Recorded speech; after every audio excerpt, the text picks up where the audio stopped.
Shalom shalom, habari ya mwaka mpya.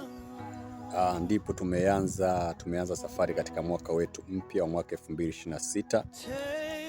Tutatembea na neema ya Mungu katika kutunza maagizo ya Bwana, katika kufuata maagizo yote Bwana atakayokuagiza. Biblia inasema hivi katika kitabu cha Kumbukumbu la Torati 28 mstari wa kwanza kwamba utakapoisikia sauti ya Bwana Mungu wako kwa bidii kutunza na kufanya maagizo yake yote, ndipo Bwana Mungu wako atakapokutukuza na kukuinua juu ya mataifa yote.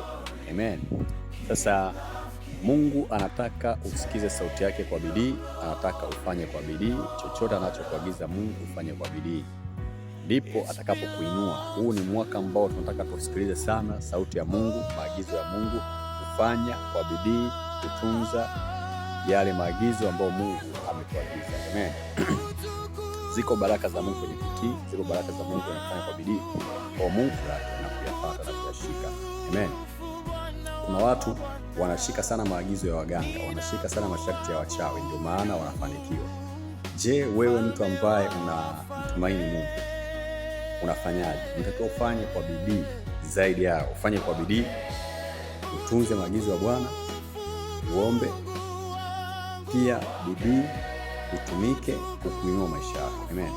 Biblia inasema bidii, mtu mwenye bidii akiomba kwa bidii, maombi ya mwenye haki yafaa sana kama ataomba kwa bidii. Lakini kama unaomba na bidii hauna kwenye shughuli zako, unaomba alafu ufanye bidii, unaomba unakaa, unaomba alafu unatulia uone muujiza, nataka nikwambie utachelewa sana rafiki yangu. Kwa maombi ya mwenye haki yafaa sana akiomba kwa bidii. Kumbukumbu anatuambia pale utakapotunza maagizo ya Bwana na kufanya kwa bidii. Kutunza maagizo ya Bwana na kufanya kwa bidii, ndipo Bwana atakapokuinua na kukutukuza juu ya mataifa yote ya duniani yote. Amen.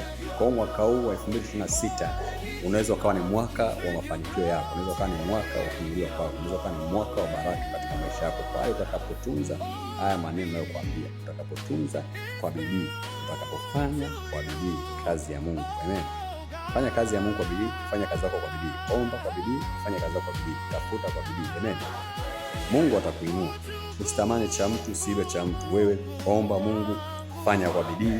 Mungu atakuinua kwenye kazi zako, kwenye biashara, kwenye utafutaji wako. Mungu atakuinua. Ninaamini huu mwaka ni mwaka wa kibali kwa wale tu watakaotembea na huu mstari wa Kumbukumbu la Torati, watakaoamua tu kutembea na haya maneno kwamba mtumishi wa Mungu amesema ni kutunza neno la Mungu, kufanya kwa bidii, ndipo tutakapo na baraka na kuinuliwa katika